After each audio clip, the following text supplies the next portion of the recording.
Pessoal, uma das práticas tributárias mais comuns no Brasil é a guerra fiscal. Municípios e estados, e principalmente estados, é o exemplo que eu vou dar hoje para vocês, tratando do ICMS, oferecem incentivos e um tributo menor para que as empresas se instalem naquele local e assim consigam obter uma economia. Na prática, muitas vezes a guerra fiscal acaba não funcionando e não se tornando vantajosa nem para as empresas e nem para o governo. É sobre isso que eu vou explicar para vocês hoje, explicando o que é a guerra fiscal e por que muitas vezes ela não funciona.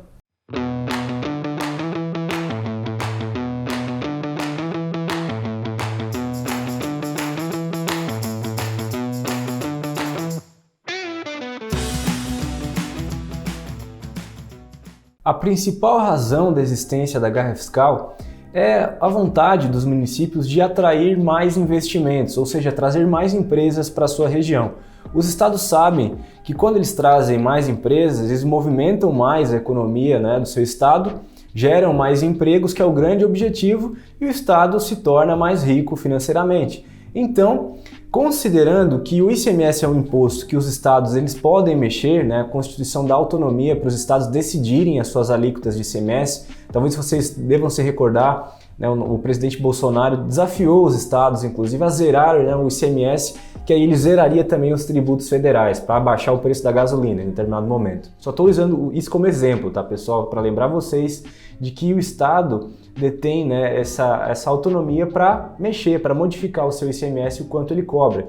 Os estados, para atrair as empresas, principalmente aqueles estados mais pobres, mais longe, que dificilmente uma empresa que está vindo para o Brasil, por exemplo, sei lá, a BMW está vindo se instalar no Brasil e vai escolher um lugar para colocar a sua fábrica. Dificilmente ela vai para um lugar pobre, um lugar longe, a não ser que tenha lá um incentivo fiscal, um ICMS menor, por exemplo, Então, é por isso que existe a guerra fiscal. Os estados, sabendo que podem trazer mais empresas, diminuem o seu ICMS para essas empresas buscarem se sediarem lá. E quais os efeitos da guerra fiscal? Eles são positivos, são negativos? Depende, E acaba muitas vezes gerando uma falsa sensação de lado positivo.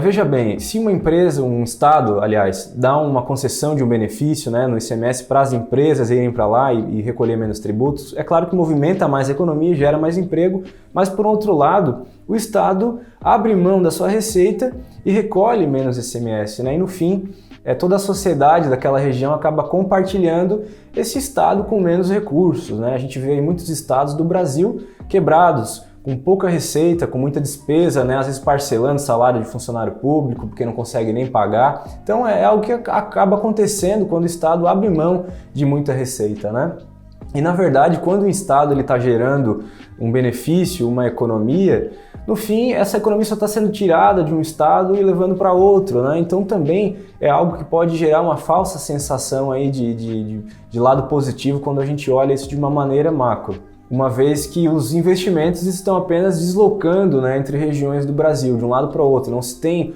uma economia mais forte como um todo. Como eu falava, essa falsa sensação de economia também pode acontecer com uma empresa saindo do seu estado para fazer uma produção em outro, porque lá tem isenção de ICMS ou porque um ICMS muito menor e ela vai economizar. Pode ser que, por outro lado, ela também tenha outros custos que acabem aí anulando essa economia de ICMS que ela teria em outro estado. A gente pode olhar um exemplo prático que eu vou dar para vocês agora. Imaginem a seguinte situação hipotética. Uma empresa que monta motos, uma montadora de motos, fabrica as peças em São Paulo para a produção dessas motos e envia de navio para Manaus, porque lá o ICMS é muito menor do que em São Paulo, na Zona Franca de Manaus, enfim, é uma situação hipotética que eu estou criando aqui.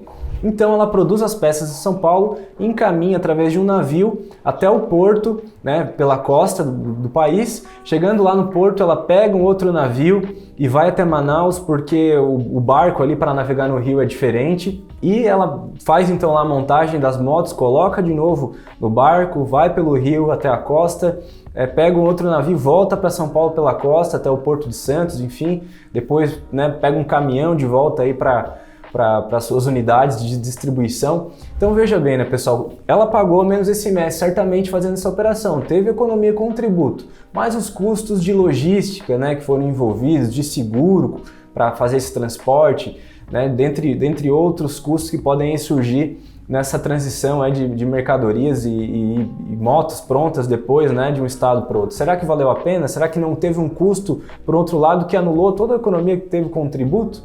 Então é isso que pode acontecer e muitas vezes acontece no nosso país. São geradas essas isenções fiscais, essa guerra fiscal que não leva a lugar nenhum, né? O que muitos estudiosos defendem, particularmente é o que eu também, mas muitos estudiosos do direito tributário, né, que estão envolvidos com as propostas de reforma, inclusive, mostram que tem esse lado, né? Que o ideal, olhando para países desenvolvidos que já têm um sistema tributário mais moderno, que trabalham com um imposto único, né, com alíquotas diferentes para diferentes situações, acaba sendo mais vantajoso, criando uma barreira aí, né? Então aqui já estou discutindo com vocês e apresentando até uma possível saída, que é uma reforma tributária, né, onde os estados eles não possam mais criar essa diferença, né, de tributação de um para o outro para acabar a guerra fiscal, porque no final o que se demonstra aí é que ela acaba não sendo vantajosa.